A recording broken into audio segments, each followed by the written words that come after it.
Hey, what's up guys, it's me again and welcome back to my channel Mayta What Ifs. Today I am back with a new story. The name of the story is What If Baby Naruto Was Adopted by Athena? And yeah guys, it is, as you guessed from the title, a crossover between Naruto and Percy Jackson.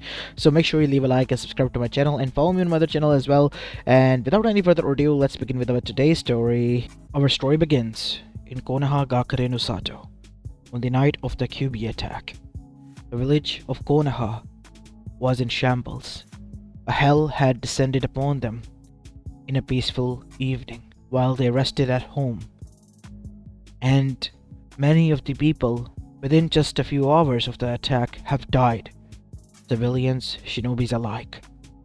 The fourth Hokage, in a last ditch of efforts to stop the Biju, had sacrificed himself using the Reaper Death Seal to seal the Biju within an infant child, Naruto Uzumaki. The last words of Minato were to his predecessor, Hiruzen Sarutobi, who was also fighting on the front lines, that protect his son. Naruto was his son, is what he told Hiruzen.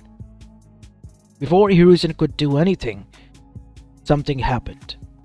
From the ripple appeared a man grabbing the infant child and then yanked him into the time-space itself, sending him God knows where.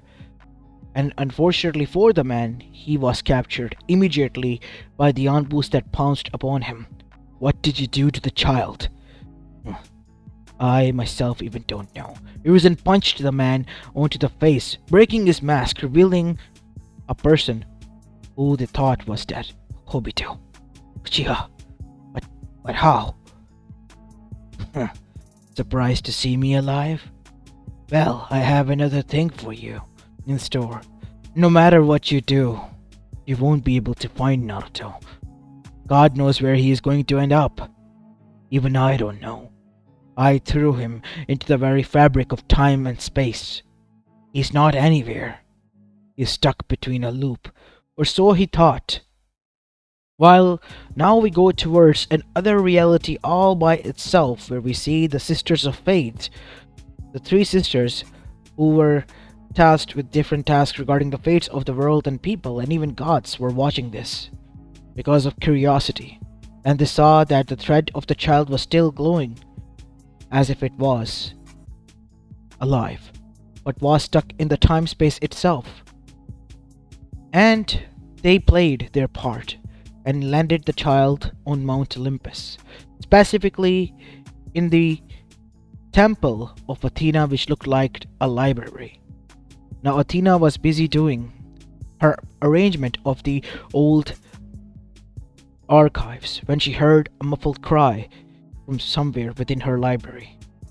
Her eyes, which were silver and battle-hardened, narrowed as she summoned her spear and began to follow the voice, arriving at the Isle of Books, where a child was laying in a basket, crying. Now, how in the Tartarus did a child get up here? Thought Athena to herself, her mind racing through millions of thoughts. But before any of the conclusion could be made by her, which she was already making, the cries became louder, and she picked up the child in her arms. Sighing, she summoned a bottle of milk and began to feed the child. And as soon as she did, she brought the child, carrying him in her arms, to the center of her work desk, which was mainly the center of her temple. And she was thinking of what she should do with this child. He was mortal but was different. She could immediately tell, because he possessed not only chakra but also another being sealed within him, which was quite dark, almost like a typhoon in its own self. I cannot reveal this child to father. He will act irrationally and might end up killing him. What should we do? She said, looking towards her owl, who was her sacred animal and was perched onto the nearby wooden stand on her desk. The owl tilted his head and squeaked at her as she sighed, her finger instinctively going towards the child as the baby grabbed onto those fingers, opening his blue eyes. And immediately, she knew the answers that she did not want to admit to. Athena did what she hasn't done with any of her own children, adopted him, trying to become a mother. Because she knew she couldn't have an immortal child of her own, because she had vowed to stay a virgin. And on the other side, the demigods that she had were made out of her thought. They were her children, yes, but they were more of her followers and someone who she cared about, but only to some extent. She never had an opportunity to experience a full motherhood, and now, as a form of experiment, it has occurred in front of her. You will be my son from now on. But what is your name? I have a lot of names from the Greek hero that I can give you, but something within your eyes tells me, young one, that you have a name already. And after looking deep into his blue eyes, she smiled. Naruto. You will be called Naruto. That is a beautiful name. And so, 3 years passed by in the blink of an eye, but those 3 years were a test for Athena. She read every book on how to be a good mother, or mothers for being mothers for dummies and whatnot, to know what a child needs. And Naruto was a needy child. Every child was needy.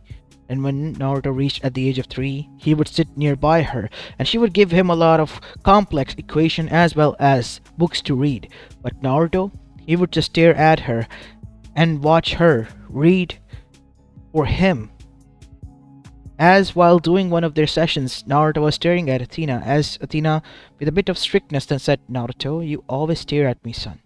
I would very love it if you tried your best to read here, but I love when you read it for me, Mom. I love this. We spend so much time together. I'm happy, said Naruto, hugging his mother. Athena's eyes widened for a bit, and she smiled as she placed a hand on Naruto's back, closing her eyes for a moment. It's alright. You can go and play with the owls over there. And so Naruto went to play with them. They were one of his favorite animals there. While Athena just sat there with a look of realization, because she had just realized that she was now not thinking of Naruto already, just after 3 years, which was nothing to gods, as a son instead of just an experiment. She hasn't felt this strongly protective and motherly towards any of her kids, because she wasn't allowed by her father, so she obviously detached herself and only kept them to the lens of a goddess and her demigod, chosen child, but never a full mother. Now, she got up because she knew she was being called to a meeting because of the signal her father has sent, and so she arrived. As soon as she did, she saw that her father was angry again and was yelling at her uncle and rival Poseidon. I'm telling you, Zeus, I would not take your lightning bolt. What would I use it for even? Use it for? You obviously want my throne. I know you, Poseidon. I know you all in and out. You're helping him, aren't you? No, we are not, Zeus. For the last time, we are not. I do not trust any one of you. Athena, I want you to find out who could it be that has stolen my lightning bolt. Your lightning bolt? But didn't you take care of it? Have you tried summoning it back? Don't you think I did that? Well, I am busy currently. I have a project that is going on. It's more important. The balance of Olympus is in order here, and I demand that you do this first. Alright, the culprit must be someone from within us, if someone has taken your lightning bolt and kept it hidden for so long. What do you mean by that, sister? Said Artemis, as Athena just wanted to get done over it, begin her own investigation. Being the goddess of wisdom as well as war, she was able to use her words as her weapons, and one by one begin to investigate. And when it came Ares' turn, he tried to act coy and cold, and in the end, with a bit of tricky questions, he himself confessed that he was trying to help Kronos and helped his disciple, which was the son of Hermes, known as Luke Castellan to steal the lightning bolt. Luke was summoned immediately and he was arrested. Zeus wanted him to be perished and turned into ashes, but he couldn't do that because Hermes begged him. And in the end, the lightning bolt was returned alongside, later found out to be the plan to steal the helm of Hades. Hades was alerted and his helm was within him, which was confirmed later on through Persephone by Zeus. As after this investigation was done within a few hours, we see Athena then said, "If that is all, then I wish to leave." "Wait, Athena. Isn't there anything you want, daughter? You have done a great service to your father, and I am very happy because you have saved us a lot of headache and maybe a potential war that could have happened in the future." "I am aware. I am currently busy, and as for my gift, when the time is right, I will ask for it. I will be waiting in the future. Just make sure it is not something. I will not ask for more power or your seed, father. You don't need to worry about that. It is something entirely else." Now, as she said, everyone there noticed that Athena's eyes had a different gleam to them. As anyone would have guessed that it could be something that Athena was plotting, but two of the women were able to realize what that look was. One of them was Hera, the goddess of family, and the other one was Aphrodite, the goddess of love. Both of them realized the look Athena had was filled to the brim with love. Once Athena left, Hera smiled. Zeus, realizing that his wife was smiling, demanded to know what it was, and she told him that when the time is right, Athena will reveal it herself. Zeus now became even more paranoid. Is his daughter going to, go back on her word and become an unvirgin or something? He was desperate to know, but could do nothing but wait. As on the other side, with Athena, she had returned only to find that Naruto was asleep and was being washed over by her sacred animal. "You've done a great job. Now let me do the rest." She sat down next to him, his head on her lap, unaware that a guest has arrived following her there. It was not Artemis, not even the others, but Aphrodite herself, and she squealed at the sight of what she has seen, causing Athena's eyes to widen and then narrowed. She immediately carefully placed Naruto down and with a single step closed the gap, placed a hand on her mouth with narrowed eyes, as a knife was summoned by her in the other hand, which was now placed on her neck. "I will cut your throat, Aphrodite, if you speak of what you have seen here." Aphrodite just squealed and then placed both of her Athena's hands down. "Oh, come on now, let me meet him." "How did you had a child?" "Does everyone know?" "No, nobody knows, and he is an adoptive child of mine. He arrived out of nowhere in my library, and I decided to raise him. Just like that. Seriously. Do you think I joke of such things, Aphrodite? I am not you, nor am I my brothers who would joke about such things." "Geez, calm down. I'm not here to spoil the fun or anything." "He really is cute. What is his name?" "Naruto." "Oh, I can see it. Already, he's going to grow up and..."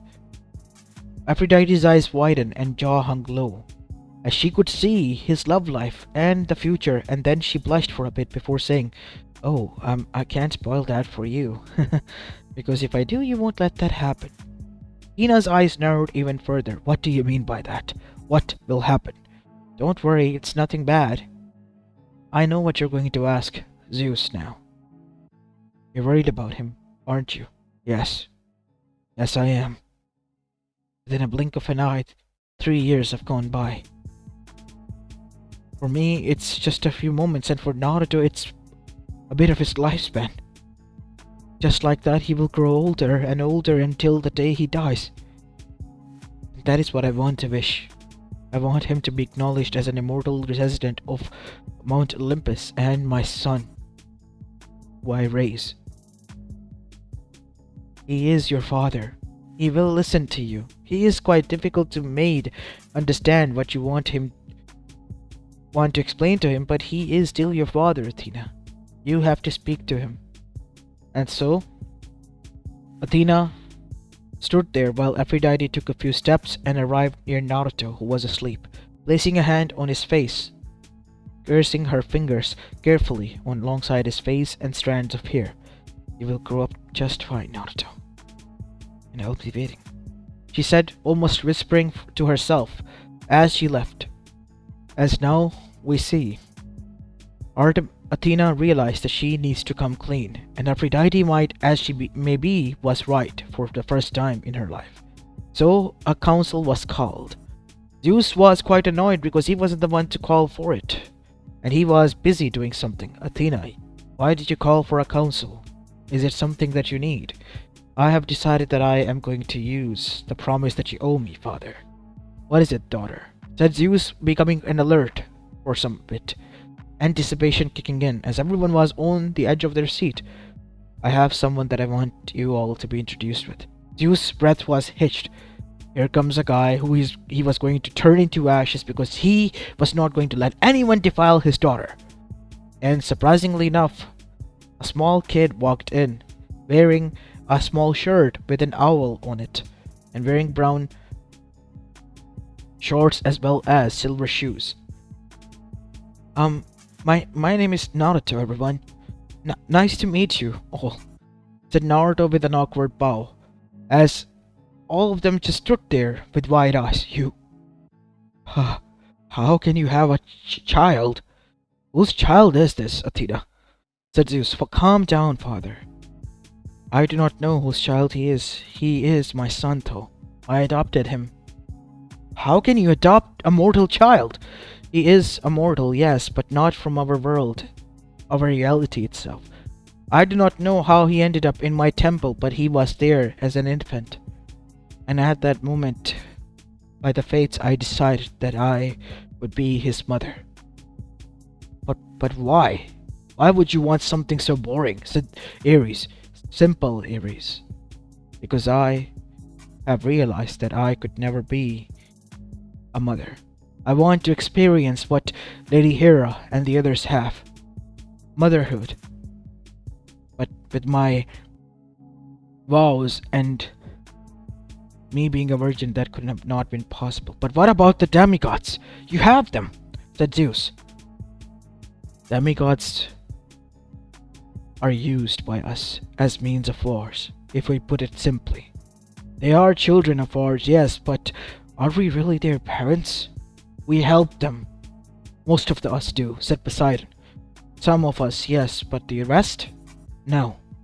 We use them to fight one another, whether it be capture the flag game or the other monsters and quests to stroke our own egos.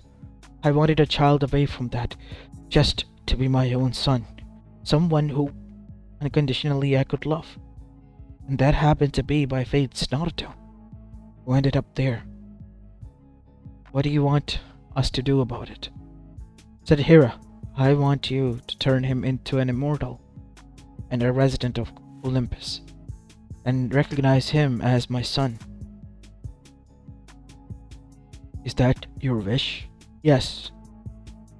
But we do not even know where he has come from. And I can smell a typhoon-like being within him," as Zeus summoned his lightning bolt. Naruto walked in front as Athena's heart pounded in her chest. Something for the first time she hasn't felt in a long time.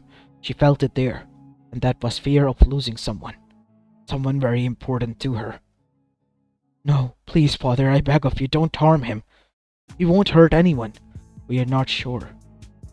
As Naruto looked towards him, "Grandpa's Zeus? Can I call you that?" said Naruto, as Zeus flinched for a bit. Zeus looked into the eyes. Lightning was still in his hand as he sighed, causing his lightning to disappear. "Yes, you may call me that." As Athena's eyes widened, and so did the others. "And can I call you Grandma Hera?" "Yes, you may, child. Yes, you may," said Hera with a smile on her face. "It's been a long time since Olympus had a young edition. It would be fun, wouldn't it?" said Demeter, as the others agreed. And so Zeus then said, "I, Zeus, king of Mount Olympus, And gods, declare that Naruto, son of Athena, is hereby recognized officially as her adopted child and an immortal. I bless you with an immortality, Naruto, and residency on Mount Olympus. As Naruto, after being blessed, had a faint glow to him, his blood turning into the gold ichor of gods. And Naruto took a step forward and hugged Zeus. As Zeus smiled for the first time, because he too, as dense as he was, could sense love without any strings attached to it, something he hasn't felt in a long time. And so, after that, Aphrodite arrived. "Isn't he cute?" said Aphrodite, while pinching his cheeks, as Naruto could only winch his eyes and look towards her. "Please don't do that, Lady Aphrodite. It hurts." And so she stopped while clutching her heart. "Oh, please just grow up already, handsome," she said, while she was squealing, causing many of the ladies to freeze there as their gaze turned towards Aphrodite and what she has said. "What do you mean by that?" So, funny thing, I saw something in his love life. The lady he might end up with is going to be me. But you're already married. You are going to be asking for a divorce, aren't you?" "I've been thinking about it," said Hephaestus, shrugging his shoulders. "What?" said Hera. "I mean, seriously, mother, this marriage is a waste of time itself. I have a nymph that I like. We are dating as we speak. And I'm tired of Aphrodite cheating on me continuously with this oaf over here." "Hey, shut it, cripple. She likes a real man, as you can tell." "No, I don't. You only like me because of my body. But he's going to be different. And we're going to have 12 kids," she said with a huge blush on her face. "No, I'm not gonna allow you to marry my son," said Athena, as she summoned a spear, ready to go to war with Aphrodite, who summoned her own, as a white marbling spear appeared in her hands. "And I'm ready to fight for him." "Calm down, both of you," said Hera. "He is just a young kid for the time being, isn't he? He will grow up gradually. He is an immortal, but his growth will be like that of a human. Please let him enjoy his young years with peace for the time being." And so that is what Naruto did. He grew up being loved and adored by a family of dysfunctional gods on Mount Olympus. There was no war because it was already ended on the whim of Athena, because she wanted to spend more time with her son and did not want it to go throughout the quests and demigods. She solved it herself and proved to everyone that she could have done it from start, but didn't because of her ego. And then there was Naruto, who listened to his mother and never broke her heart. Well, except for one thing, and that was, well, thanks to Aphrodite and her being the goddess of love, with a lot of years of experience, being able to be tricked into dating her and, well, being found by Artemis and Athena on a walk on Mount Olympus, kissing one another. Naruto was a blushing mess while Aphrodite chuckled and was looking towards the reaction of Athena, who screeched like an owl and was looking towards Naruto. "You broke my heart, Naruto. I can't believe it. Forgive me, mother. I love her, okay? She used to be your aunt, wife of your uncle Hephaestus, who you adore. But Uncle Hephaestus is married now happily. With that nymph, right? And whatever happened in the past doesn't change, Naruto. She is not in love with you. You are just her turn. And sooner or later she's gonna leave you. I swear on River Styx that I won't. If I do betray Naruto, it will be the day I fade. My love for him is strong, because for the first time, the goddess of love itself has experienced real love. The love that is so strong that one could sacrifice itself for the other, without a second thought. As Athena and Artemis glared towards Aphrodite, as Naruto then said, "Please, mother, I beg of you, you as well, and Artemis. Artemis sighed, placing a hand on Naruto's shoulder. Alright, Naruto. You are one of the men I respect and see as a child of my own. Because you have lived amongst my hunters, have been on a hunt with us, and have my trust. If you trust her, then so shall I on this. But remember this, Naruto. If your trust is ever broken, I will not forgive her and hunt her down. Yes, I remember that. And so, both Artemis and Athena watched as Naruto was now dating Aphrodite, which was still quite weird for them because Aphrodite was someone who used to banter with them and was a bit older than them, which was annoying to Athena herself because she was kind of now her daughter-in-law, but there was nothing she could do.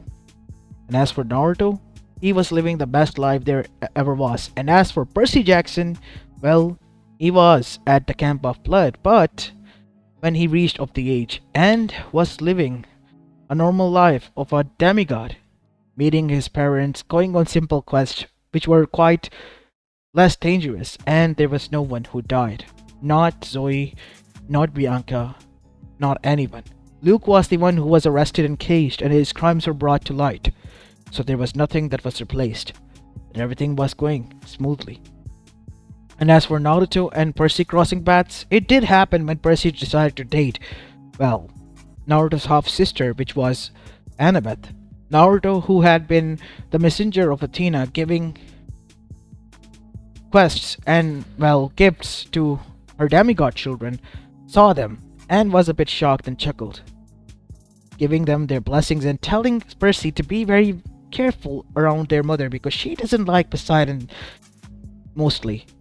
When Percy asked what about him, he said he was chill with Poseidon, but not his mom, which could mean quite a lot of trouble for both Annabeth and for Percy.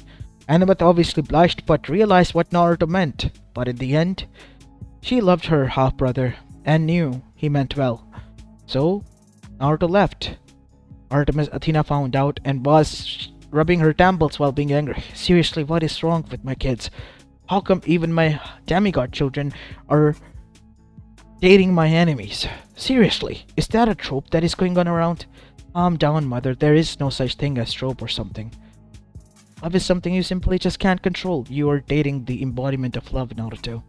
And you're saying this? Yeah, I learned it from Aphrodite. Isn't it fun? No, it isn't. You should study it sometimes, Mom. As Aphrodite chuckled, while Athena pinched Naruto's cheek, which was still a bit chubby because he had forever been frozen now at the age of 17. Ow, ow, Mom, it hurts. I'm sorry, okay? I won't say it anymore.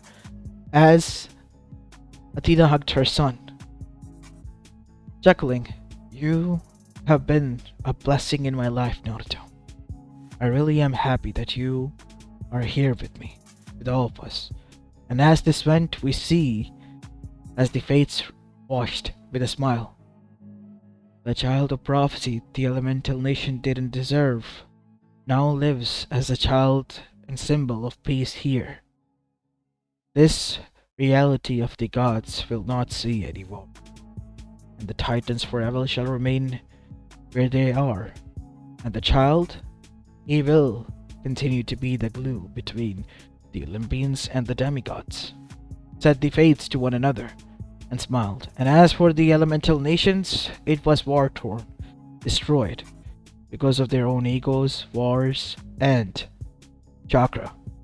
While Naruto never got to use his full potential, never got to meet the Kyuubi, and lived a peaceful and happy life, away from all this mess. As this is where I will be leaving the story of, guys. I hope you enjoyed this one. If you did, then make sure you leave a like and subscribe to my channel. Follow me on my other channel as well. As this is it for the day. I'll see you in the next one. Peace.